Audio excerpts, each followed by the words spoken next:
नमस्कार, क्यूज के इस ऑनलाइन प्लेटफॉर्म पर आप सभी का हार्दिक अभिनंदन और स्वागत करता हूं। उम्मीद करता हूं आप सभी स्वस्थ होंगे, मस्त होंगे, निरंतर अपने स्वाध्याय में व्यस्त होंगे।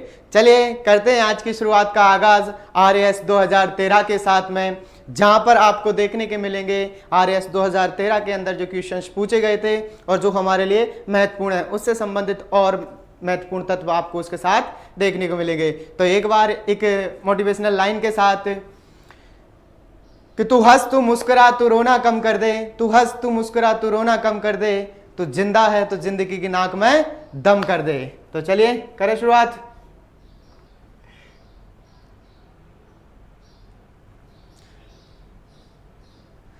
चलिए करें शुरुआत आज की इस क्लास के साथ में। आ जाइए सभी के सभी, बिल्कुल जैसे कि मैं देख पा रहा हूं सभी के सभी दिखाई दे रहे हैं।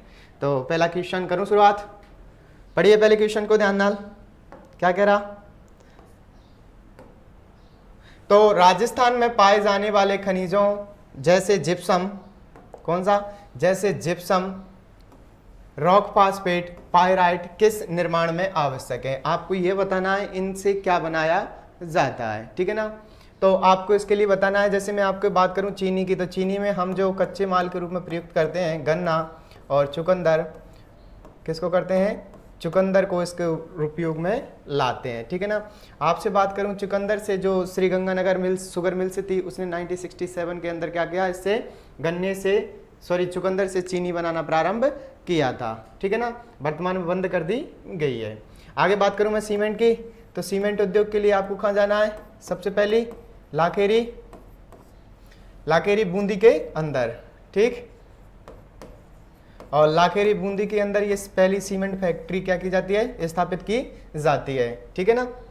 और इसके लिए जो कच्चे रूप में लिए जाते हैं अभ्रक, माइका, इन सभी को इसमें कच्चे रूप में या कच्चे पदार्थों के रूप में उपयोग किया जाता है सीमेंट फैक्ट्रियों के लिए, ठीक है ना। तो इसका सही आंसर किसके साथ में जाएगा, बिल्कुल सभी के सभी ऑप्शन ए के साथ में। रासायनिक उपद्रव बनाने के लिए आपको जिप्सम, रॉक फास्फेट, पायराइट के निर्माण की आवश्यकता होती है। आपने कभी सुना रॉक फास्फेट और जिप्सम का? जिप्सम का हम प्रयोग करते हैं जब कैसी हो जाती है मिट्टी, क्षारीय हो जाती है। चलिए क्वेश्चन नंबर 2, और क्वेश्चन नंबर 2 में आपको पहले ही बता दूं मैं, आरपीएससी के द्वारा बोनस था क्योंकि सही कोटेशन नहीं थे, पर देखेंगे हम सर्वाधिक जब जनसंख्या घनत्व की बात करते हैं, किसकी सर्वाधिक जनसंख्या घनत्व 595 हमें जयपुर का देखने को मिलता है। कहाँ का देखने को मिलता है, जयपुर का देखने को मिलता है। फिर 503 कहाँ का देखने को मिलता है, भरतपुर का, ठीक। इसके बाद में फिर हमें जोधपुर का देखने को मिलता है। तो इसमें ऑप्शन के अकॉर्डिंग बिल्कुल सही नहीं थे, ठीक है ना। तो ये आपका बोनस था। सबसे कम की बात कर लो आप, जैसलमेर का, और जैसलमेर में कितना है, 17। फिर बीकानेर में 79 या 78, ठीक है। तो ये हमें क्या देखने को मिलता है, जनसंख्या घनत्व। चलिए क्वेश्चन नंबर 3 की ओर बढ़ते हैं आगे। बेहद ही प्यारा क्वेश्चन है, जितने प्यारे आप उतना प्यारा क्वेश्चन के साथ में शुरुआत तीसरे क्वेश्चन की। शुष्क सागवान के वन राजस्थान के दक्षिणी भाग में संकेंद्रित हैं। इसका कहने का मतलब है कि जो दक्षिणी भाग है राजस्थान का, वहाँ हमें शुष्क सागवान के वन दिखाई देते हैं। और हमने पढ़ा है कि राजस्थान में शुष्क सागवान के वन दिखाई देते हैं, इनके लिए 75 से 110 सेंटीमीटर वर्षा की आवश्यकता होती है, ठीक। नेक्स्ट, सागवान के वन 75 से बिल्कुल 100 सेंटीमीटर वर्षा वाले क्षेत्रों में पाए जाते हैं, और एकमात्र यही क्षेत्र है वर्षा का, क्योंकि जब हम वर्षा को पढ़ते हैं तो यहाँ पर देखने को मिलता है शुष्क में 0 से 20 सेंटीमीटर तक। कितनी, 0 से 20 सेंटीमीटर। जब हम अर्ध शुष्क पढ़ते हैं तो 20 से 40 सेंटीमीटर। जब हम अरावली बेल्ट को पढ़ते हैं तो 40 से 60 सेंटीमीटर, और इस वाले बेल्ट में पढ़ते हैं तो 80 से कितना पढ़ते हैं, 120 सेंटीमीटर, ठीक है ना। बिल्कुल 20 से 0 से 20, 20 से 40, 40 से 60, और इधर 80 से 120। लेकिन वो भी कौन से क्षेत्र में देखने को मिलती है, इस वाले में, ठीक है ना। या आप यह कह सकते हो पूर्वी मैदान में तो आपको 60 से 80 सेंटीमीटर देखने को मिलता है, ठीक, 60 से 80 सेंटीमीटर। और इस वाले क्षेत्र में आपको मिलता है 80 से 120 सेंटीमीटर। याद रखना इस वाले में ही आपको 40 प्लस करने हैं, बाद बाकी सभी के अंदर 20-20 बढ़ाने हैं। एक और क्वेश्चन मुझे याद आ रहा है, यहाँ से कई बार पूछा गया है कि ऐसी कौन सी रेखा है या ऐसी कौन सी वर्षा सेंटीमीटर वर्षा रेखा है जो कि राजस्थान को 2 भागों में बांटती है, तो वो है आपकी 50 सेंटीमीटर वर्षा रेखा, ठीक है। तो ये तो वर्षा थी और थोड़ा सा वनों की बात कर लूँ, वनों की जब हम बात करते हैं तो हमें मरुस्थल में देखने को मिलते हैं शुष्क कंटीली झाड़ियाँ, कटीले वन। आगे बात करूँ इस वाले बेल्ट में मिलते हैं धौंकवन, और धौंकवन की बात करूँ तो ये सबसे पहले स्थान पर है 58% पर। और यहाँ देखने को मिलते हैं सिरोही में, हमें थोड़ा सा माउंट आबू में उष्णकटिबंधीय सदाबहार वन, उष्णकटिबंधीय सदाबहार वन कहाँ देखने को मिलते हैं, तो वो आपके माउंट आबू में देखने को मिलते हैं। और कितने देखने को मिलते हैं 0.5% पर, ठीक है। सबसे कम वन यही है और सबसे अधिक वन धौंकवन है। माउंट आबू पर उष्णकटिबंधीय सदाबहार वन पाए जाते हैं, अभी बात की 0.5% पर, ठीक है ना। पश्चिमी राजस्थान के मिश्रित पतझड़ वन, नहीं पतझड़ वन हम जब देखते हैं तो मैदानों में पाए जाते हैं। कहाँ पाए जाते हैं, मैदानों में। तो बताइए कौन सा सही होगा इस उपलक्ष्य में, तो ये तो बिल्कुल सही है कि सागवान के वन राजस्थान के दक्षिणी क्षेत्र में पाए जाते हैं। 75 से 110 सेंटीमीटर वर्षा। माउंट आबू पर उष्णकटिबंधीय सदाबहार वन, 3 के 3 सही, यानी ABC। और ABC के साथ में ऑप्शन 4 इज करेक्ट। चलिए नेक्स्ट, आवाज आ रही है क्या प्रॉपर। नेक्स्ट है आपका क्वेश्चन नंबर, नेक्स्ट है आपका क्वेश्चन नंबर 4। और 4 क्या कह रहा है, जनगणना, राजस्थान की जनगणना 2011 के अनुसार निम्न में से कौन सा एक जिला 0 से 6 वर्ग में लिंगानुपात रखता है, यानी सर्वाधिक लिंगानुपात कहाँ देखने को मिलता है। लिंगानुपात की बात करूं कितना है, तो 928। इंडिया की बात करते हैं तो कितना है 943। कम की बात करें कितना है 15, यानी राष्ट्रीय लिंगानुपात से राजस्थान का लिंगानुपात कम है। और कहाँ देखने को मिलता है, बांसवाड़ा में। भील उदयपुर की बात करें, एसटी जनसंख्या सर्वाधिक। सेकंड की बात करते हैं तो कहाँ पर है, डूंगरपुर में। भीलवाड़ा की बात करें, और भीलवाड़ा को क्या कहता जाता है, राजस्थान का मैनचेस्टर, राजस्थान का मैनचेस्टर। और क्या कहा जाता है, वस्त्र नगरी, वस्त्र नगरी, अब्रक नगरी, अब्रक नगरी, माइका सिटी, माइका सिटी, अब्रक नगरी। ये सभी के सभी किसके नाम है, तो ये भीलवाड़ा के नाम है, ठीक है ना। प्रतापगढ़ में बात करूं, माही का मैदान है, उसे किस नाम से जानता है, कांठल का मैदान। और बांसवाड़ा के अंदर 56 का मैदान जाना जाता है, ठीक। चलिए, बांसवाड़ा से एक और याद रखना, राजस्थान का सबसे लंबा जो बांध है वो कहाँ पर स्थित है, बांसवाड़ा के अंदर है। और ये बेहद ही प्यारा क्वेश्चन इंडियन पॉलिटी से सभी के सभी जवाब देने का प्रयत्न करेंगे। देखिए, मैं कमेंट वगैरह पढ़ने पर ज़्यादा ध्यान नहीं देता क्योंकि हमारा समय कीमती है, एक एक पल बहुत अधिक कीमती है। तो अपने इस पूरे समय को सिर्फ हम यहाँ पर जब हम पढ़ रहे हैं तो पूरे पढ़ाई पर ही फोकस हो, ना कि अन्यथा बातों पर, ठीक है। तो चलिए बताइए, संविधान सभा के पहले और एकमात्र उपाध्यक्ष कौन थे, तो वो थे आपके कौन थे, SC मुखर्जी, जो कि संविधान सभा विधायिका के रूप में कार्य करती, उसकी अध्यक्षता कौन करते थे, SC मुखर्जी करते थे। प्रारूप समिति के मूलतः एकमात्र कांग्रेसी सदस्य थे, वो थे आपके KM मुंशी। कौन थे, KM मुंशी, ठीक। आगे बात करूं, राजस्थान की रियासतों का प्रतिनिधित्व करने वाले संविधान सभा के सदस्य थे, वो थे BT कृष्णामाचारी, ठीक। अब बचा संघ संविधान के अध्यक्ष, वो थे जवाहरलाल नेहरू, ठीक। ऐसे ही आपको पूछ ले प्रारूप समिति के, तो प्रारूप समिति के कौन थे, BR अम्बेडकर, डॉक्टर भीमराव अम्बेडकर जी, बाबा साहब भीमराव अम्बेडकर जी। मैं थोड़ी सी, हालांकि ये अपने टॉपिक से विहीन है, लेकिन मैं एक बात कहना चाहूँगा कि मैं बाबा साहब का लाख लाख धन्यवाद करता हूँ, उनका कोटि कोटि आभार जताता हूँ कि उन्होंने आरक्षण दिया। अन्यथा आप जाके देखोगे कई ऐसे क्षेत्र हैं जहाँ पर वास्तव में उस आरक्षण को अभी और 100 वर्षों तक भी रखा जाए तो भी कम है, क्योंकि व्यक्ति, हालांकि इस आरक्षण के मुद्दे पर थोड़ी कंट्रोवर्सी अधिक होती है, लेकिन इस चीज़ से आप रियलाइज़ कर सकते हो कि एक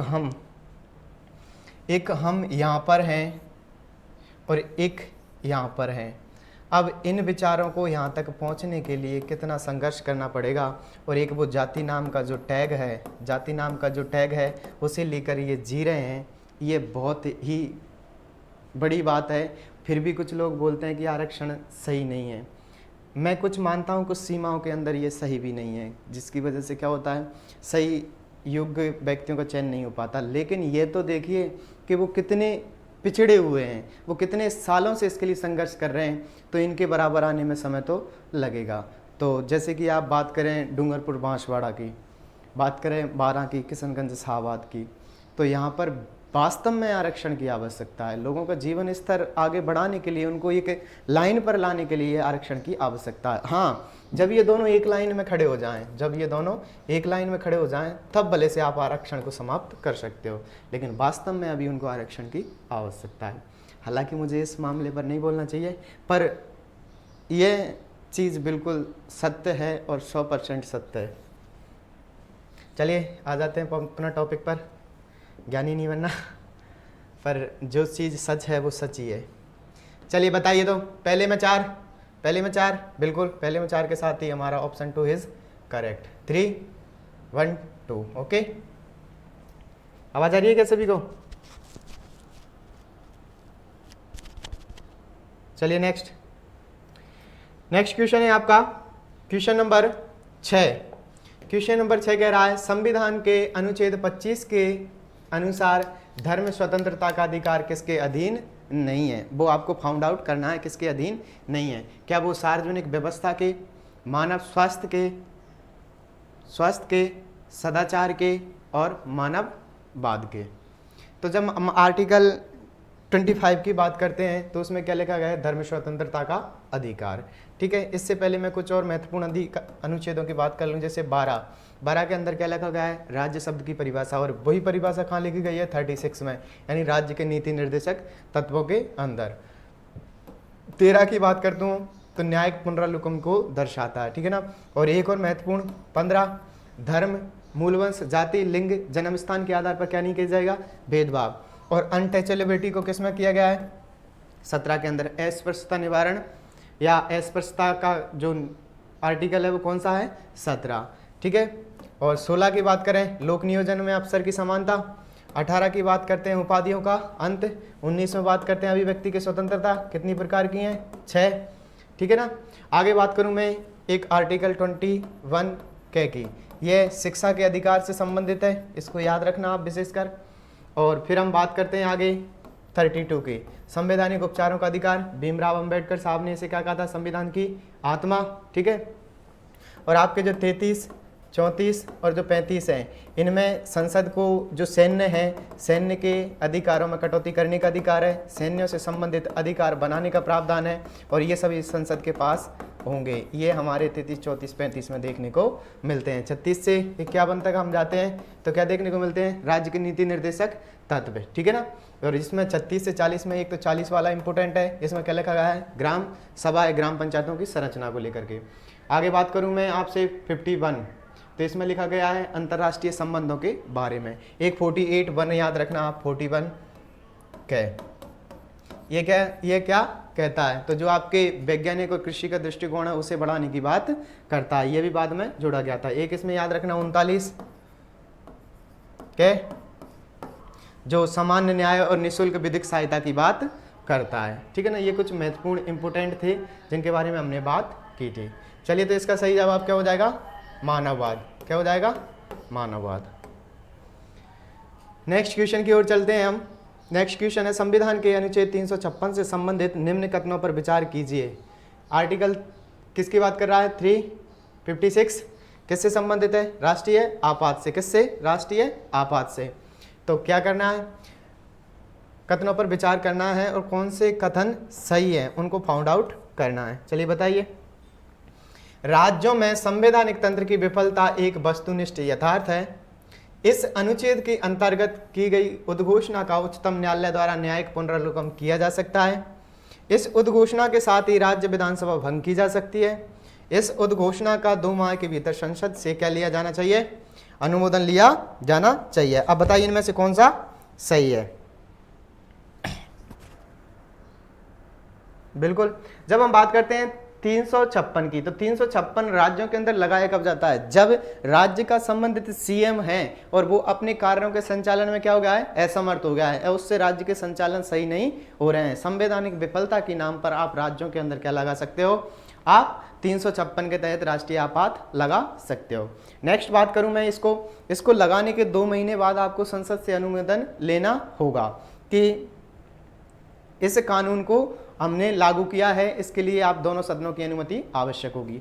आगे तीसरी बात करता हूं मैं, ये जो बहुत अच्छी व्यवस्था है, नहीं तो संसद या केंद्र सरकार कभी भी किसी भी राज्य में किसी भी नाम से राष्ट्रीय आपात लगा सकती थी, लेकिन उसके लिए व्यवस्था की गई कि अगर आपने राष्ट्रीय आपात लगाया है तो बिल्कुल प्रॉपरली आपके पास में कोई वजह होनी चाहिए, कोई ऐसी वजह होनी चाहिए जो वास्तव में संवैधानिक तंत्र की विफलता को दर्शाती हो। नहीं तो आपकी गवर्नमेंट है केंद्र के अंदर, आप किसी भी राज्य के अंदर क्या लगा सकते हो, संवैधानिक तंत्र की असफलता के नाम पर 356 लाकर रख सकते हो।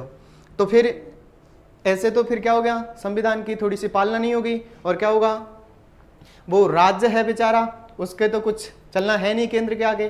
तो फिर इसीलिए ये व्यवस्था की गई थी कि अगर तुमने आर्टिकल 356 के तहत अगर यहाँ पर राष्ट्रीय आपात लगाया है तो उसकी वजह बताइए, और अगर ऐसा लगता है तो राज्य उसके खिलाफ अपील करेगा, और क्या करेगा, उच्च न्यायालय है जो उच्चतम न्यायालय सुप्रीम कोर्ट है, वो क्या करेगा, उसके न्याय का पुनरावलोकन कर सकता है।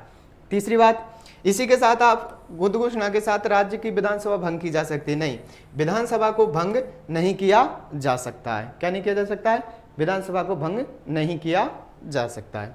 तो ऑप्शन कौन कौन से सही हो जाएंगे हमारे, ऑप्शन सही हो जाएंगे 356 में 3 को छोड़ना है, 3 इसमें है, 3 इसमें है, 3 इसमें है, तो बचा हमारे पास में 1 2 4। ठीक, तो हमारा कौन सा सही हो जाएगा, option A is correct. Next question की बात करूं मैं आपसे, नेक्स्ट क्वेश्चन किससे संबंधित है, 8वां, और 8वां क्या कह रहा है, बिल्कुल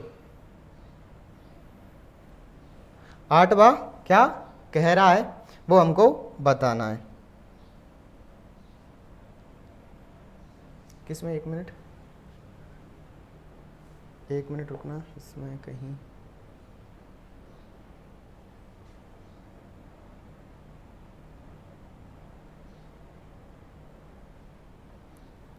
चलिए, सही है सही है। नेक्स्ट बात करते हैं हम क्वेश्चन नंबर 8 की, और क्वेश्चन नंबर 8 क्या कह रहा है कि संविधान के संशोधन से संबंधित कथनों पर विचार करना है, और हमें बताना है कि कौन सा कथन इनमें से सही है।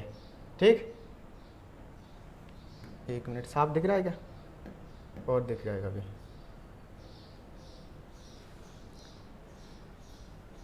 अनुच्छेद 368 में संविधान संशोधन की 2 विधियों का उल्लेख किया गया है। संविधान संशोधन विधेयक केवल लोकसभा में ही प्रारंभ किया जा सकता है। संविधान संशोधन विधेयक पर संसद के दोनों सदनों के बीच विवाद की स्थिति में दोनों सदनों की संयुक्त बैठक आहूत की जा सकती है।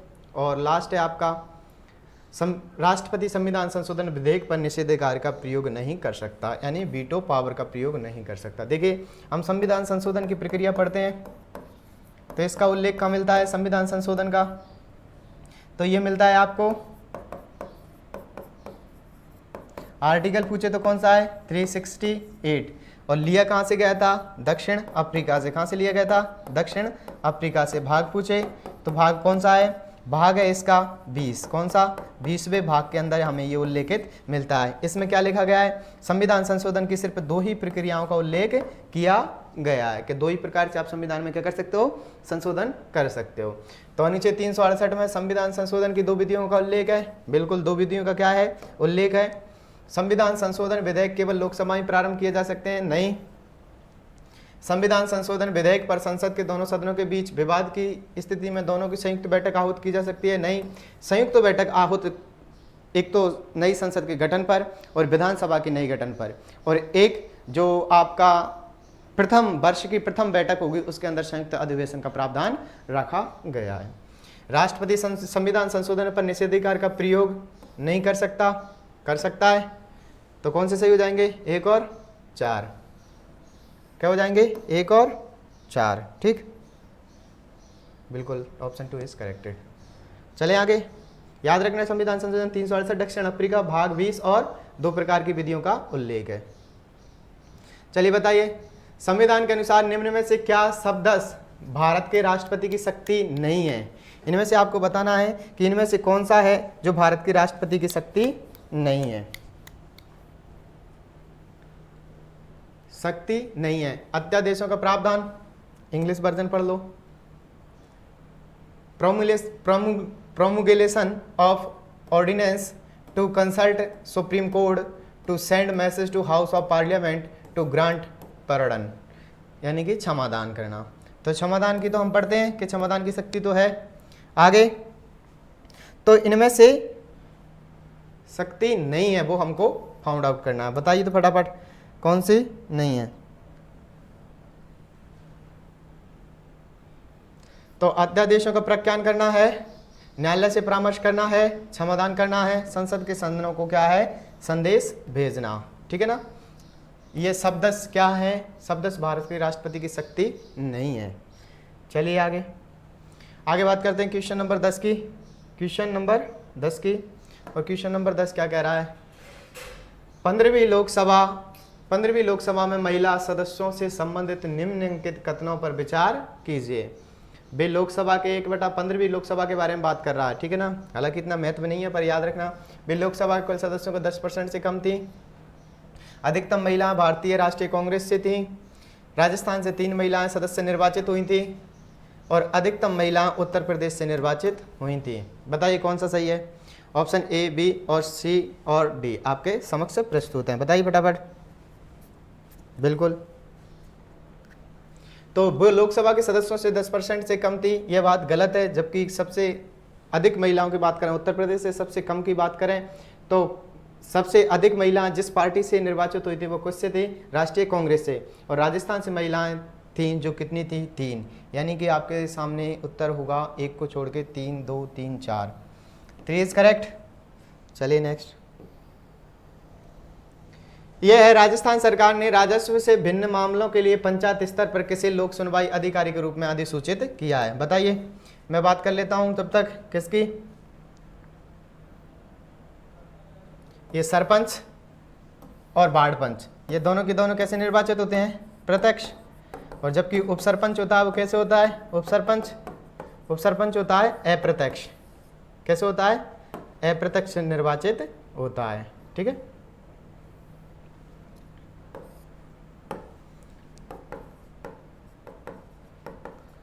और ग्राम सभा की बात करें हम तो ग्राम सभा किससे मिलती है, ग्राम के सभी मतदाताओं से। यानी कि उस गांव में रहने वाले जो मतदाता हैं उनसे मिलकर के क्या बनेगी, ग्राम सभा। क्या बनेगी, ग्राम सभा। ठीक है ना। तो रेवेन्यू का काम तो कौन करता है, पटवारी। राजस्व एकत्रित करने का काम कौन करता है, पटवारी। लेकिन जो यहाँ पर है वो है ग्राम सेवक। लेकिन बता दूं पंचायती राज अधिनियम संशोधित 2021 से इसके नाम को प्रतिस्थापित करके ग्राम विकास अधिकारी बना दिया गया है। और ये जो बनाया गया है वो किस धारा के अंदर बनाया गया है या किस में परिवर्तन करके बनाया गया है, वो बनाया गया है आपकी 89 वाली में। ठीक है ना। तो आपको याद रखना विभिन्न मामलों के लिए जो पंचायत स्तर पर किसी लोक सुनवाई अधिकारी के रूप में सूचित किया गया है तो किसे किया गया है, ग्राम सेवक को। चले नेक्स्ट है आपका क्वेश्चन नंबर 12। क्वेश्चन नंबर 12 और क्वेश्चन नंबर 12 क्या कहता है, थोड़ी सी टेक्निकल समस्या, कोई नहीं। चलिए आ जाइए, इसके डिस्कस कर लिया। देखे 2013 के सॉल्व कर रहे थे हम। चलिए वापस ही लाना पड़ेगा।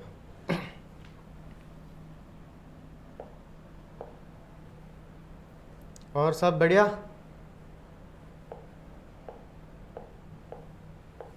तो आ जाइए वापस से पुनः।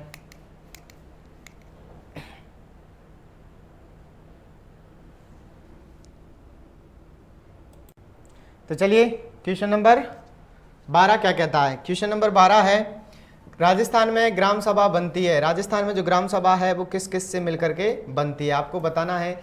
ग्राम पंचायत के निर्वाचित सदस्यों से, ग्राम पंचायत की कार्यकारी समिति से, पंचायत सर्कल में आने वाले गांव के पंजीकृत मतदाताओं से, पंचायत सर्कल में आने वाले सभी निवासियों से। अभी इसकी जस्ट मैंने बात की थी थोड़ी देर पहले, और ये देखो क्वेश्चन भी है अपने साथ में। तो अभी क्या बात करके आए थे कि जो ग्राम पंचायत के सर्कल में आने वाले गांव के जो मतदाता हैं उनसे मिलकर क्या बनेगी, ग्राम सभा।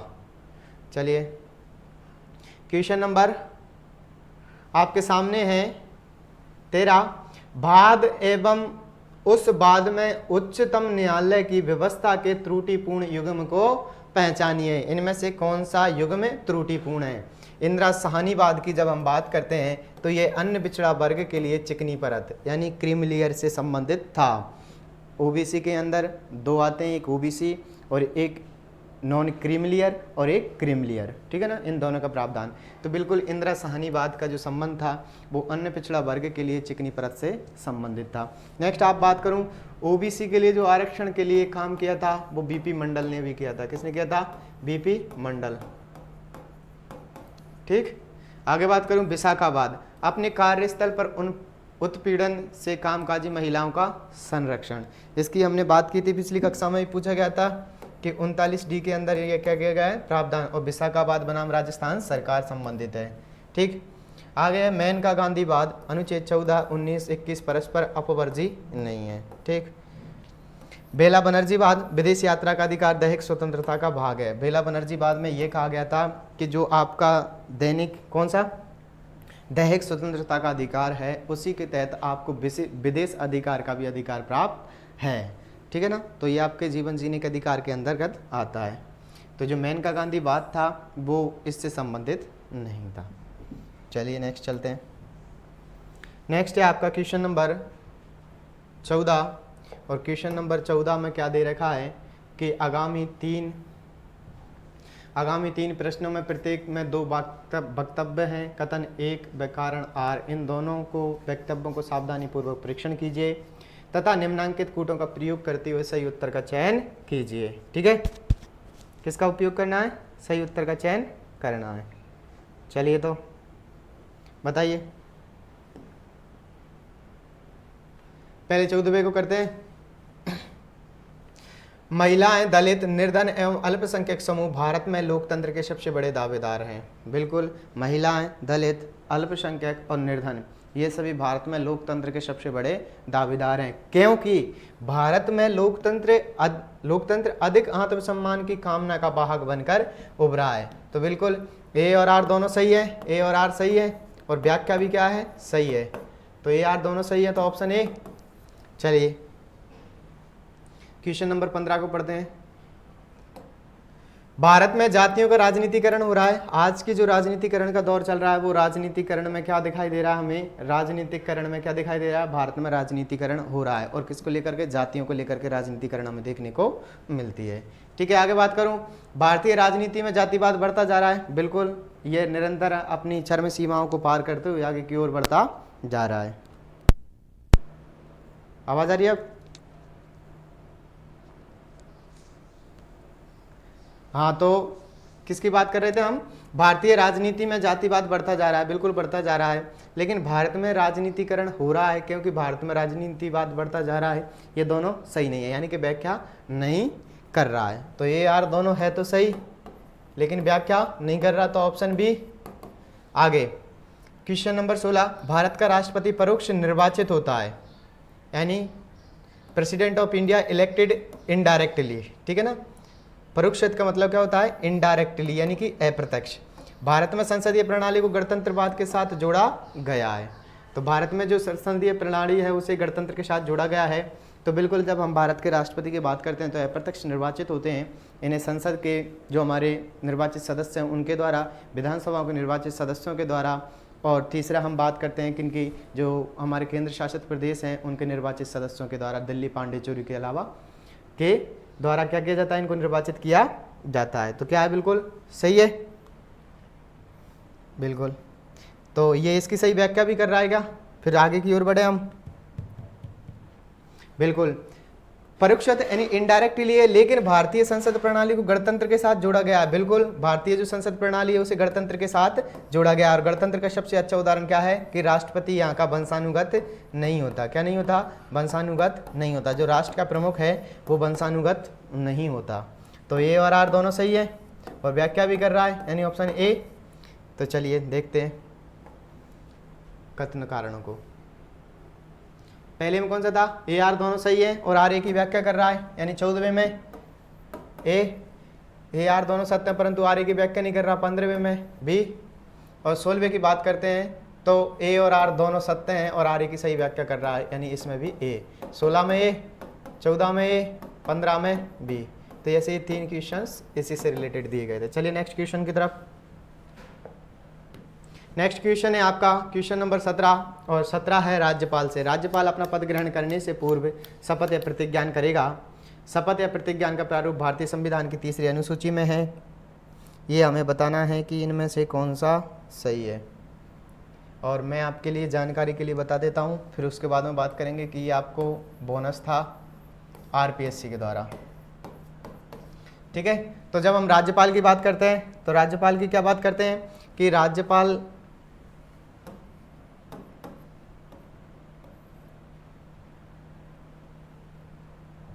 ठीक है, इसको ने कर लो आप, जो अच्छे से आसानी से आ जाएगा। पीके ने कास, यानी इसमें क्या लिखा गया है, राज्यपाल का पद। इसमें क्या लिखा गया है कि वो राज्य की समस्त कार्यपालिका का क्या होगा, प्रधान। ठीक, इसमें क्या लिखा गया है, नियुक्ति। और इसके अंदर क्या लिखा गया है, कार्यकाल। और इसके अंदर क्या लिखा गया है, अहर्ताएं। अहर्ताओं को ही हम क्या बोलते हैं, योग्यताएं। क्या बोलते हैं, योग्यताएं। इसके अंदर क्या लिखा गया है, सेवा व शर्तें। और इसके अंदर लिखा गया है शपथ का प्रतिज्ञान। ठीक है ना।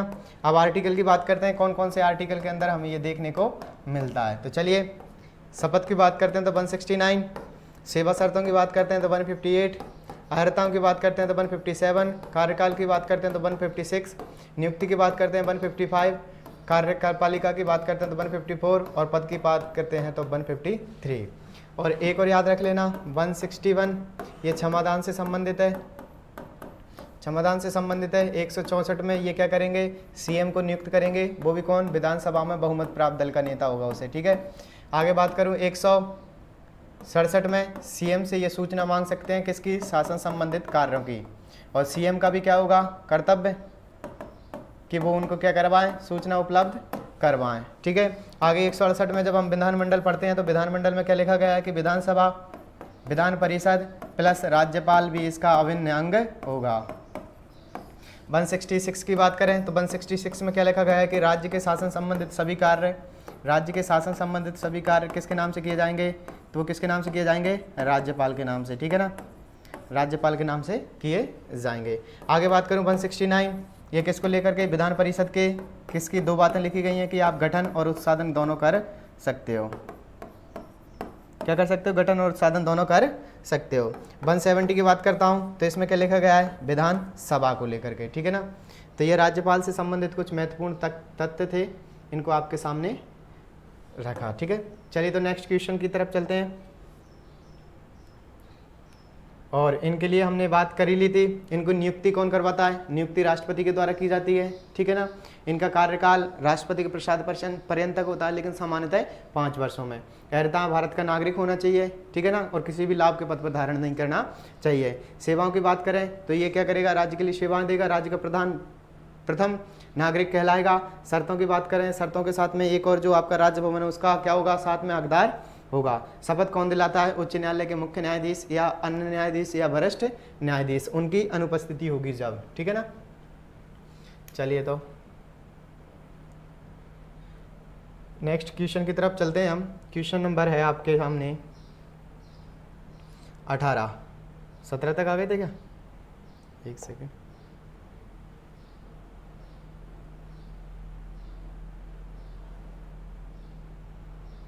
बिल्कुल 17 हो गया था, 18वें पर चलते हैं। ठीक है ना, और 18वां क्वेश्चन हमसे कह रहा है कि मुख्यमंत्री के, ये देखिए, निम्न में से मुख्यमंत्री के संवैधानिक कर्तव्यों को दिए गए कूट की सहायता से चयन कीजिए। मुख्यमंत्री राज्य के कार्यों के प्रशासन संबंधित विनिश्चय राज्यपाल को संसूचित करता है। मुख्यमंत्री विधान विषयक प्रस्तावनाओं के बारे में राज्यपाल को संसूचित करता है। मुख्यमंत्री राष्ट्रीय विकास परिषद का बैठकों में भाग लेता है। मुख्यमंत्री किसी विषय को जिस पर किसी मंत्री ने विनिश्चय कर लिया है किंतु मंत्री परिषद ने विचार नहीं किया है, राज्यपाल द्वारा अपेक्षित किए जाने के परिषद के समक्ष रखवाता है। आप बताइए इनमें से कौन सा सत्य है। ठीक है, बिल्कुल अभी बता के आया हूं मैं, तो आपको ये फाउंड आउट करना है कि इनमें से कौन सा सत्य। तो देखिए अभी हम बात करके आए थे कि मुख्यमंत्री है राज्य के कार्यों के प्रशासन संबंधी विनिश्चय राज्यपाल को संसूचित करेगा 167। आगे मुख्यमंत्री विधान विषयक प्रस्तावनाओं के बारे में राज्यपाल को संशोधित करता है। और मुख्यमंत्री राष्ट्रीय विकास परिषद की बैठकों में भाग लेता है। नहीं, ये किसके में लेता है? तो ये आपकी क्षेत्रीय विकास परिषद होता है। किसकी? क्षेत्रीय विकास परिषद। इसको भी कई बार पूछा गया है, क्षेत्रीय विकास परिषद को। इसके अध्यक्ष की बात करें तो अध्यक्ष कौन होते हैं? जो हमारे गृह मंत्री, यानी सेंट्रल के गृह मंत्री, केंद्रीय गृह मंत्री, ठीक है ना। इसके सदस्यों की बात करते हैं तो सदस्य कौन होते हैं? संबंधित राज्यों के सीएम होते हैं, ठीक है ना। तो सीएम होने के साथ में ये सदस्य हो जाते हैं और इनकी बैठकों में क्या लेते हैं? भाग। तो 3 को कट कर दो। आगे, मुख्यमंत्री किसी विषय को जिस पर किसी मंत्री ने विनिश्चय कर लिया है किंतु मंत्री परिषद ने विचार नहीं किया है, राज्यपाल द्वारा अपेक्षा किए जाने पर मंत्री परिषद के समक्ष रखवाता है। अगर किसी मंत्री ने विचार रखा है और फिर विचार नहीं किया गया अगर उस बिल पर या उनकी बात पर, तो राज्यपाल के द्वारा अपेक्षा किए जाने पर मंत्री पद के समक्ष वापस से रखवाता है। तो ए सही है, बी सही है और डी सही है। ABD यानी कि ऑप्शन 4 इज करेक्ट। चलिए नेक्स्ट क्वेश्चन नंबर 19, भारतीय संविधान के किस अनुच्छेद में राज्य की राज्य भाषा या भाषाएं अपनाने की प्रक्रिया है? देखिए राज्य भाषा का उल्लेख तो हमें किस में मिलता है? 43 में, लेकिन अपनाने की बात किस में मिलती है? 35 में। चलिए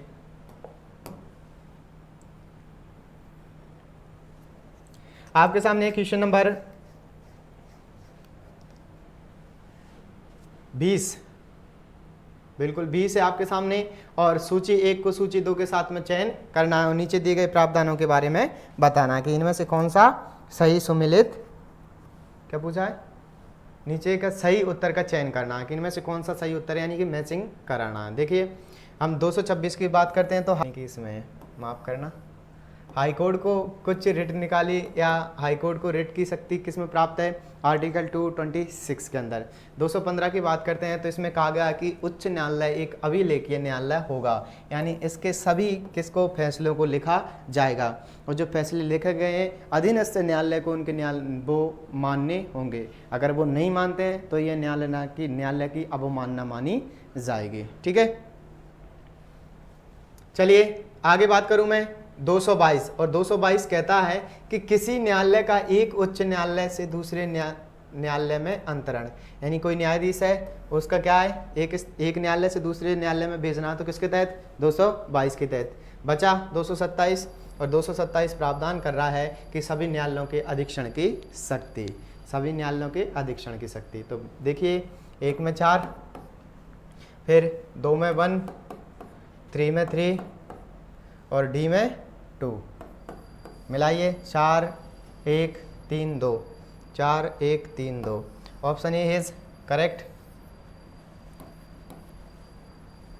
नेक्स्ट क्वेश्चन की ओर आगे बढ़ते हैं हम, और नेक्स्ट क्वेश्चन है आपका क्वेश्चन नंबर 21, निम्न में से किसने जिलाधीश को संस्थागत करिश्मा कहा है? बहुत ही अच्छा कोटेशन से लेकर के पूछा गया है कि इनमें से कौन से व्यक्ति हैं जिसने जिलाधीश को संस्थागत करिश्मा कहा है? Option A Rajni Kothari, option B PR Dhuvasi, option C TN Chaturvedi, option D JD Shukla. बताइए किसने कहा था? तो बिल्कुल किसने कहा था? PR धुवासी ने रजनी कोठारी ने। किसने कहा था? रजनी कोठारी ने। चलिए नेक्स्ट है आपका राजस्थान में लोकायुक्त के क्षेत्राधिकार पर विचार कीजिए तथा नीचे दिए गए कूट की सहायता से चयन कीजिए। देखिए सीएम हुआ आपका, लोकायुक्त हुआ, इनसे क्वेश्चंस आ रहे हैं हर क्वेश्चन पेपर के अंदर। तो क्षेत्राधिकार पर विचार कीजिए तथा नीचे दिए गए कूट का सही उत्तर से चयन कीजिए। तो केवल मंत्री यानी कि उसके क्षेत्राधिकार में, यानी वो किस किस की जाँच कर सकते हैं? केवल मंत्रियों की, मुख्यमंत्री सहित अन्य मंत्रियों की, ऑप्शन सी राजस्थान राज्य के कानून द्वारा स्थापित निगमों के सेवकों की, और ऑप्शन डी जिला प्रमुख, उप जिला प्रमुख, प्रधान एवं उप प्रधान। यहाँ से याद रखना कि जो लोकायुक्त हैं वो सरपंच व उप सरपंच की क्या नहीं कर सकते हैं? वो जांच नहीं कर सकते हैं, ठीक है। इनकी क्या नहीं कर सकते हैं, जांच नहीं कर सकते हैं।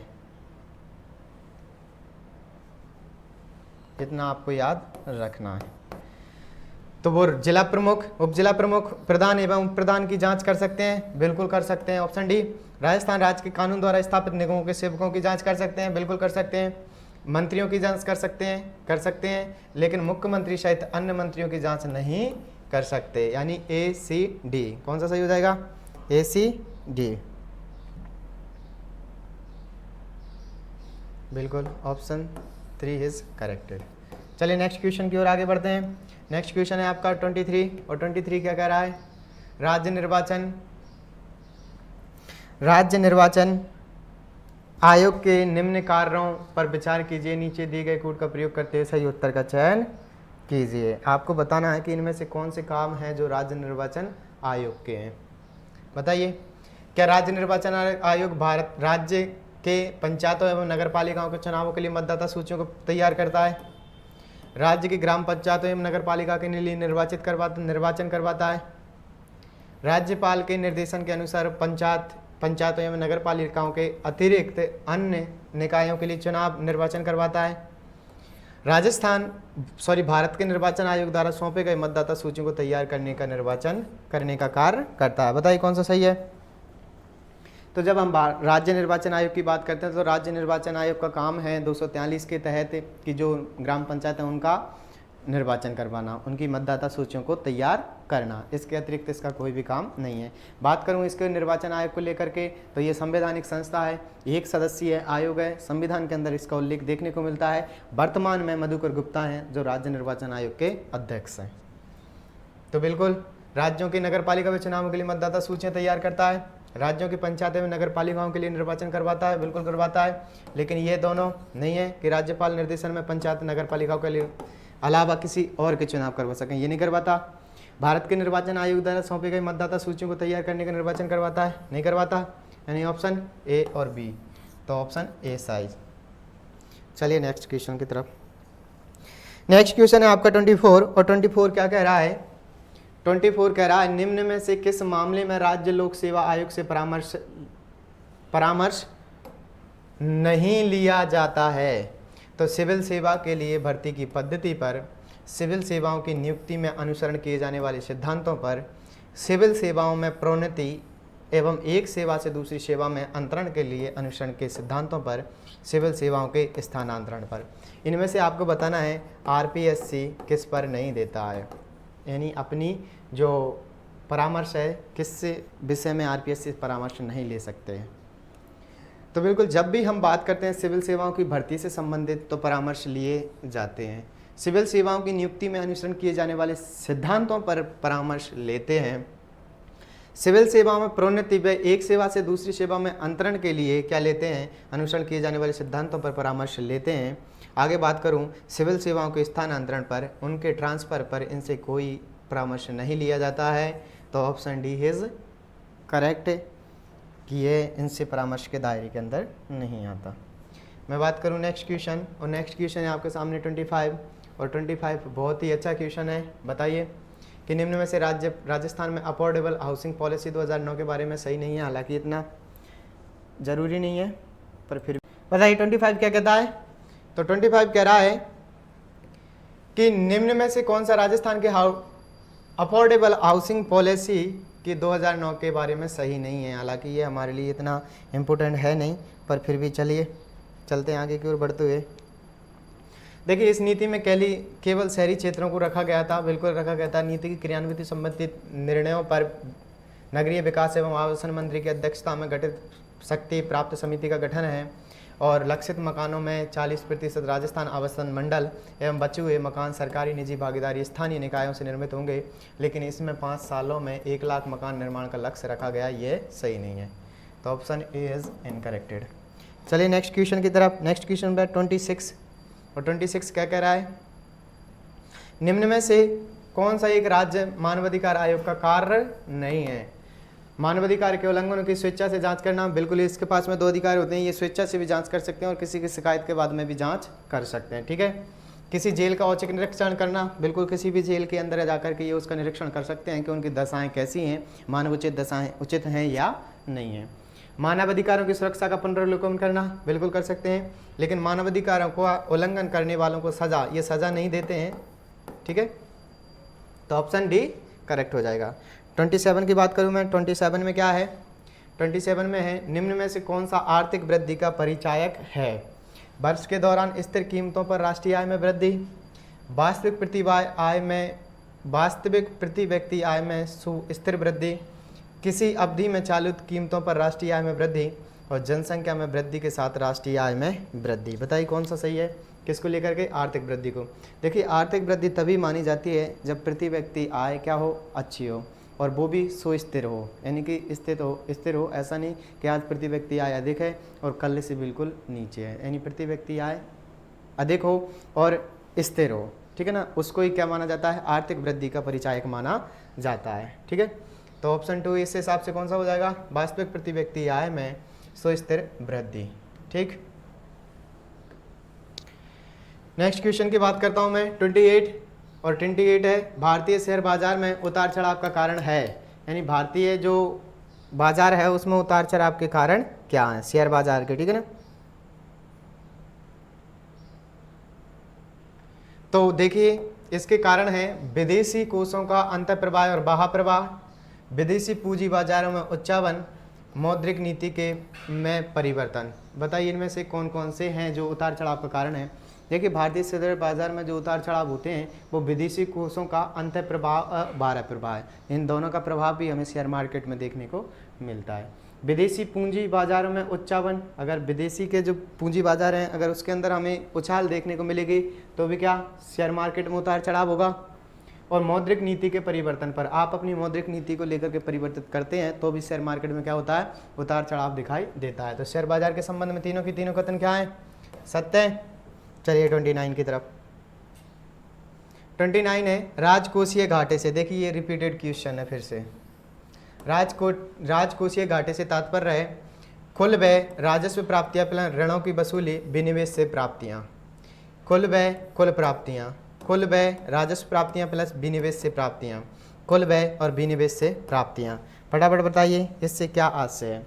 तो हम जब भी बात करते हैं राजकोषीय घाटे से तात्पर्य होता है कि आपका जो कुल व्यय है, कुल व्यय में से आपको क्या करना है, आपके जो राजस्व प्राप्तियां कितनी हुई हैं, राजस्व प्राप्तियों के अलावा आपके आरबीआई से कितने ऋण उधार हैं और विदेशों से कितने ऋण उधार हैं, ये सभी के सभी किसको दर्शाते हैं।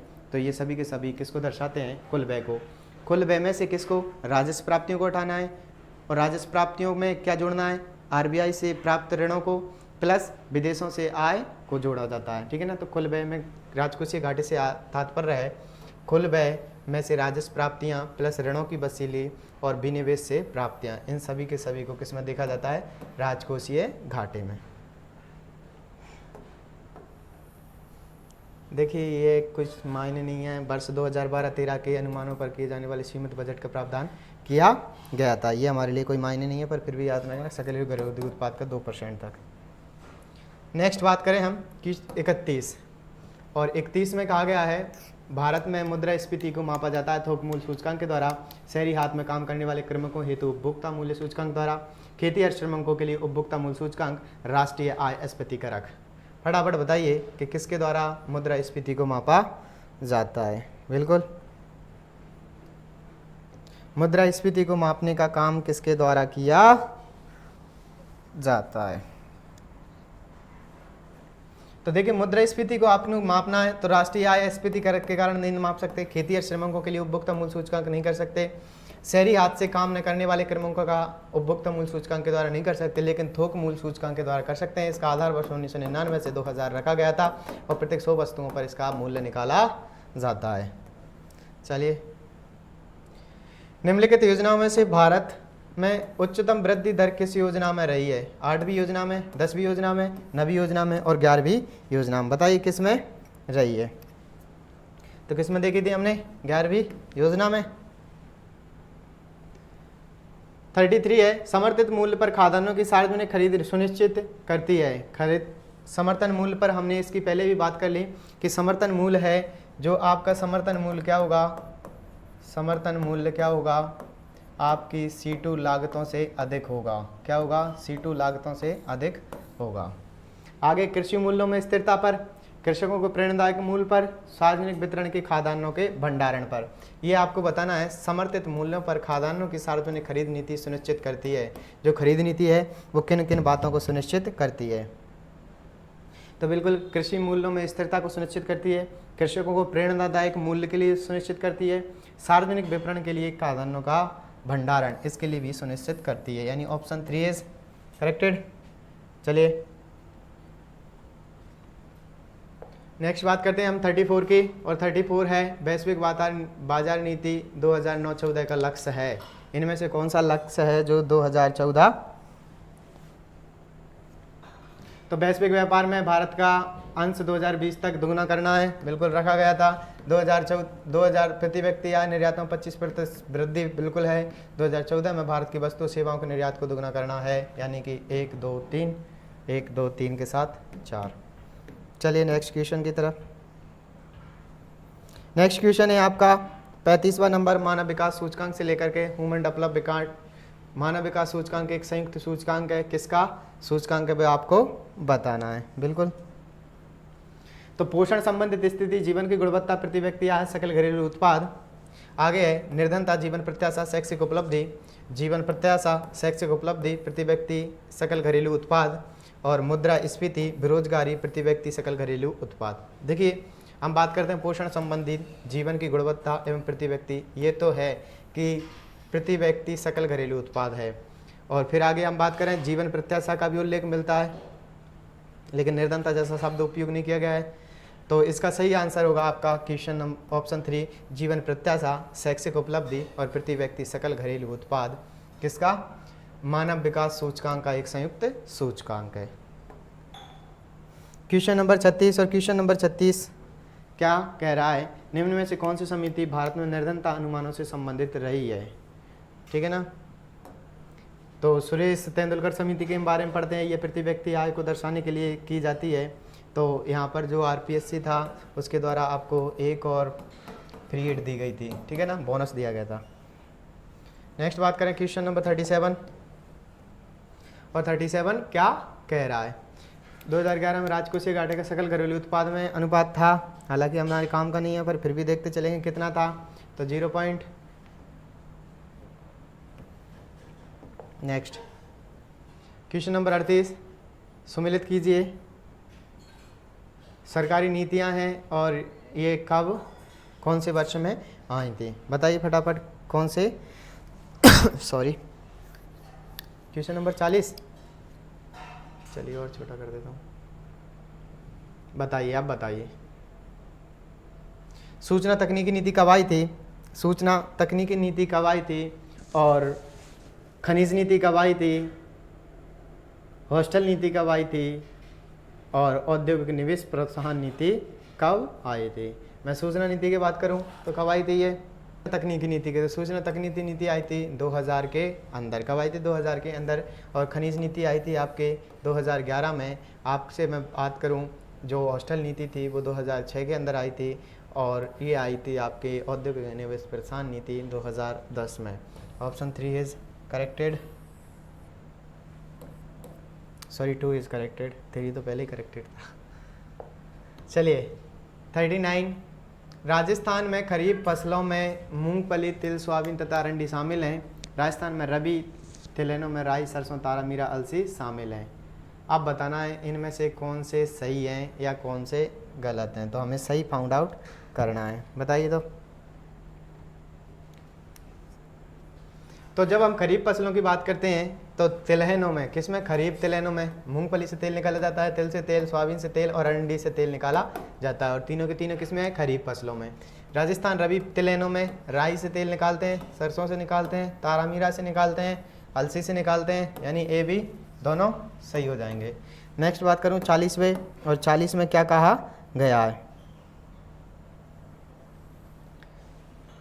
40 में देखिए इंदिरा गांधी लिफ्ट नहर से क्वेश्चन पूछा गया है, और हमें ये सुमिलित करनी है या किस जिले को ये आपूर्ति करवाती हैं, उसको लेकर के ये शब्द दिए गए हैं। राजीव गांधी लिफ्ट नहर और गंजरेर लिफ्ट नहर, तो ये किस किस को सम्मिलित करवाती हैं?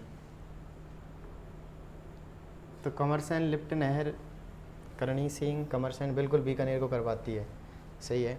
ऑप्शन बी में आपका गंदेली साहिबा चुरू को करवाती है, और राजीव गांधी लिफ्ट नहर है वो आपको करवाती है जोधपुर को, और गजनेर लिफ्ट नहर है ये करवाती है नागौर को।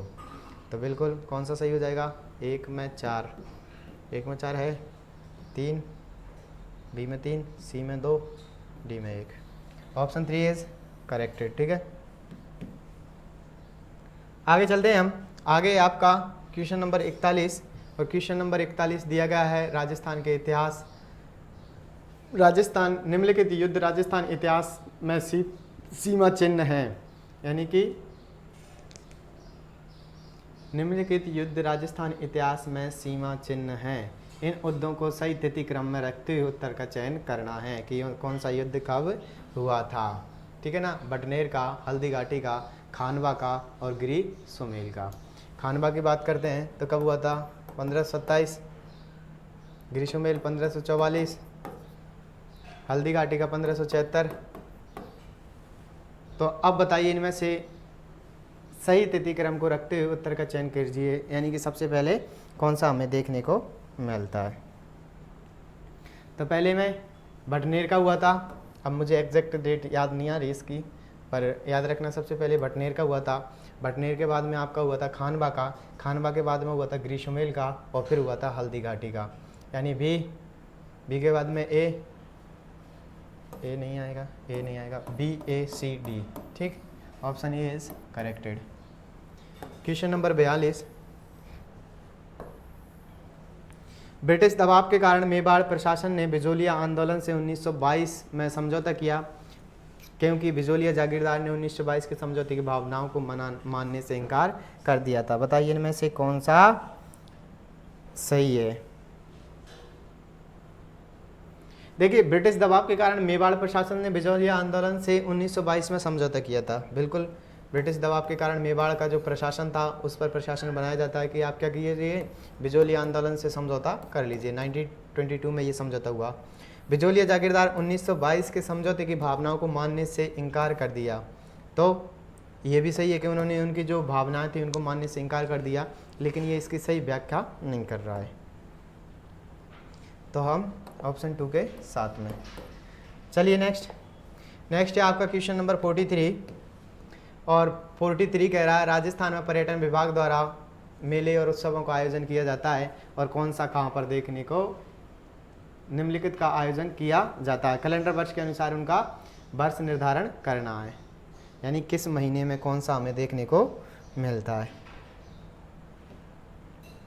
तो मैं बात करूं सबसे पहले ग्रीष्म महोत्सव माउंट आबू में, बिल्कुल। हाथी महोत्सव जयपुर में, और मरु महोत्सव जैसलमेर में, ऊँट महोत्सव बीकानेर में। पहले तो ये याद रखना कि ये महोत्सव मनाए कब जाते हैं। तो इनमें सबसे पहले की बात करें हम, सबसे पहले कौन सा मनाया जाता है? ऊँट महोत्सव बीकानेर वाला, ठीक है। उसके बाद में मरु महोत्सव जैसलमेर वाला, फिर ग्रीष्म महोत्सव माउंट आबू वाला, और हाथी उत्सव महोत्सव जयपुर वाला, यानी ऑप्शन 3 इज करेक्टेड, ठीक है। 3 करेक्ट है। अरे तो ये तो मनाया जाता है ऊँट महोत्सव बीकानेर में, यानी सी तो मनाया जाता है पहले। फिर उसके बाद में ए यानी मरु महोत्सव जैसलमेर मनाया जाता है। लेकिन फिर हाथी महोत्सव जयपुर का मनाया जाता है, और फिर बचा अपना कौन सा? ग्रीष्म महोत्सव गर्मियों में मनाया जाता है।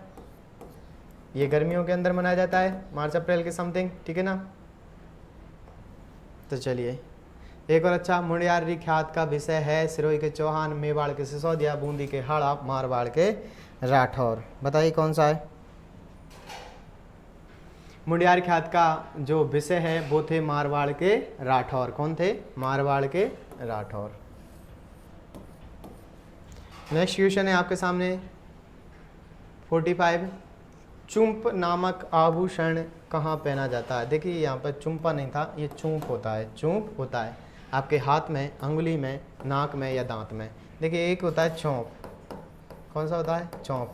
और चौंप को पहनते हैं हम कहाँ? नाक में। और एक होता है चूंप, चूंप को कहाँ पहनते हैं? दांत के अंदर। लास्ट है, हाँ ये वाले 50 तक ही करेंगे आज। वैसे आपको पूछा गया है कि राजस्थान के निम्नलिखित स्वतंत्रता आंदोलनकारी महिलाओं की सूची दी गई है एवं सूची 1 को 2 से सुमेलित कीजिए और कूट की सहायता से सही उत्तर का चयन कीजिए। अब इनमें से देखना है कि आपको कौन सी किस जिले से संबंधित रही थी, बताओ फटाफट कौन सी किससे संबंधित रही थी। ठीक है, तो बताइए सावित्री देवी भाटी, भगवती देवी, भगवती आचार्य और कुमारी कुसुम गुप्ता, इधर दिए गए हैं जिलों के नाम। और आवाज़ आ रही है? अरे ये बार प्रॉब्लम कर रहा है माइक। तो सावित्री देवी भाटी का संबंध जब भी हम देखते हैं किसके साथ देखने को मिलता है, हमें देखने को मिलता है जोधपुर के साथ में। किसके साथ में देखने को मिलता है? जोधपुर के साथ में। वेरी गुड, तुम भी बिल्कुल जोधपुर के साथ। किसके साथ देखने को मिलता है? जोधपुर के साथ में। आया मजा? नेक्स्ट है आपका भगवती देवी का संबंध उदयपुर के साथ देखने को मिलता है और लक्ष्मी देवी आचार्य का बीकानेर के साथ में, कुसुम कुमारी गुप्ता का कोटा के साथ में देखने को मिलता है। और इस हिसाब से हम बात करें तो 2, 1, 4 और 3। ठीक, 2, 1, 4, 3, 2, 1, 4, 3, 2, 1, 4, 3। Option 3 is corrected. Next question की बात करते हैं। राजस्थान का एकमात्र ऐसा लोक वाद्य यंत्र जिसकी डोटी में तनाव के लिए पकवज की तरह लकड़ी के गुटके डाले जाते हैं, वो क्या है? वो ताशा है, डांक है, ढेरू है या रावलों की मादल है? तो क्या है? रावलों की मादल। क्वेश्चन आज के लिए हमारे लास्ट रहने वाला है, ठीक है, क्योंकि समय अधिक हो जाएगा। जयपुर राज्य के कारखाने का नाम जहाँ कलाकार चित्रकार लघु चित्र बनाते थे कौन सा है? सूरत खाना, तो तोसा खाना, सूरत खाना और सुतर खाना और जवाहर खाना। बताइए कहाँ पर बनाते थे? तो कहाँ बनाते थे? बिल्कुल सूरत खाने के अंदर। नेक्स्ट है आपका 49। राजस्थान में जहांगीर के महल कहाँ स्थित हैं? किशनगढ़, अजमेर, डीग, पुष्कर। बताइए कहाँ स्थित हैं?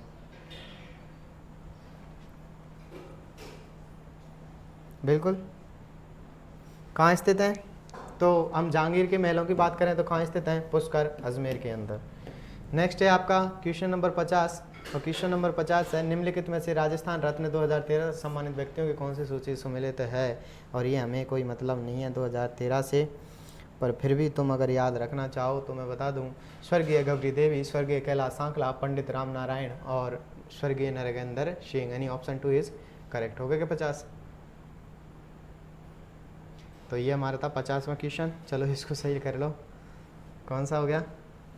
इस वाले को। ठीक, तो आज के लिए सिर्फ इतना ही। मिलते हैं हम कल की कक्षा के साथ में नई उमंग नई ऊर्जा के साथ में। तब तक स्वस्थ रहें, मस्त रहें, निरंतर अपने स्वाध्याय में व्यस्त रहें। जय हिंद, जय भारत।